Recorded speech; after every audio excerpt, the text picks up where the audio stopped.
আজকে আপনাদেরকে দেখাতে চলছি আমার কিছু স্মৃতি জড়িত জায়গা, যেখানে অনেক পুরোনো স্মৃতি আমার মিশে আছে। সেই জায়গাটাকে আপনাকে দেখাবো, আসেন দেখেন।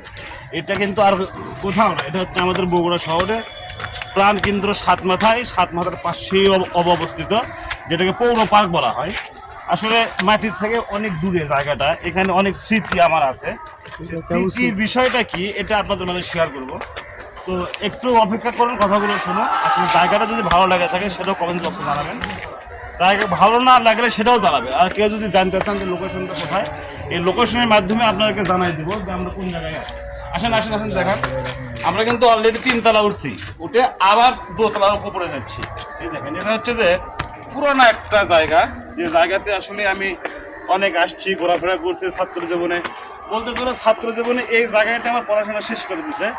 আমার যত মনে করেন যে দুর্যোগ পড়াশোনা সম্পর্কে, এই জায়গাটাই আমার শেষ হয়ে গেছে।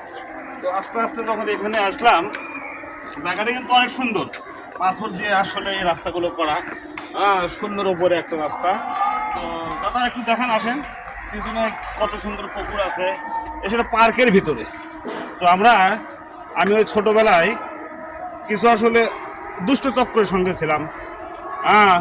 এই জায়গাটাতে এসে পড়াশোনা বাদ দিয়ে, ক্লাস বাদ দিয়ে আড্ডা মারতাম, আর মুদিখানার দোকানে বই খাতা রাখে এখানে আসতাম। আসলে কথাগুলো বলতে নিজের কাছে খারাপ লাগতেছে, কিন্তু খারাপ লাগার কোনো কিছু নাই। তো এটা আসলে মনের আবেগ থেকে এখানে অনেক বছর পরে আসছি, কথাগুলো মনে হলো তাই আমি বলতে চাচ্ছি। দাদা আপনি এই দিকে আসেন, দেখান। তারপর এখান থেকে বের হব, বের হওয়ার পরে এখানে একটা ছাতা আছে। তো সাবধানে নামেন। এই ছাতা, এই সেই ছাতার নিচে এখানে আসলে আসতাম ঘন্টার পর ঘন্টা। আমার পরাণের পাখি আমার হেনাকে নিয়ে বসে থাকতাম। এখন মূল অংশটা বুঝছেন যে বিষয়টা কি, এটা হচ্ছে হেনা। এই হেনা বাপ্পার যেমন জীবনটা ধ্বংস করছে, আমার জীবনে সুদৃষ্টি বয়ে আনছে। কারণ পড়ালেখা খুব বিরক্ত লাগতো, এই পড়ালেখাটা তখন করতে পারেনি হেনার কারণে। এই হেনা আমার মাথাটা খাচ্ছে।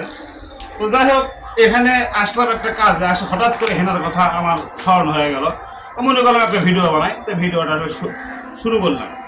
এখানে বসে থেকে ঘন্টার পর ঘন্টা কাটাইছি, বাদাম খাইছি, ফুচকা খাইছি, 2 টাকার ফুল কিনছি। আসলে এটা কিন্তু 15-20 বছর আগেকার কথা।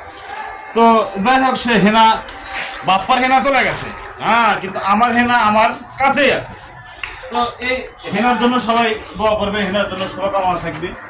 তো এই সেই জায়গা। তো আমার মতো ছাত্র লাইফে যখন আমি ছিলাম, এই ছাত্র লাইফে থাকা অবস্থায় আমি যে কর্মকাণ্ডগুলো করছি, এরকম কেউ করবেন না, হেনার পাল্লায় পড়বেন না। হেনার পাল্লা পড়লে আপনি নিজেই হেনা হতে হতে হতে হতে দেবদাস হয়ে যাবেন। তো হেনার পাল্লায় পড়ার দরকার নেই। জীবনটাকে সুন্দর করুন, জীবনটাকে সুন্দরভাবে গোছান, জীবনটাকে উপভোগ করুন। জীবন খুব সুন্দর। তো আজকের ভিডিওটা এই পর্যন্ত। যদি ভালো লাগে অবশ্যই কমেন্ট বক্সে জানাবেন, আর না লাগলে সেটাও জানাবেন।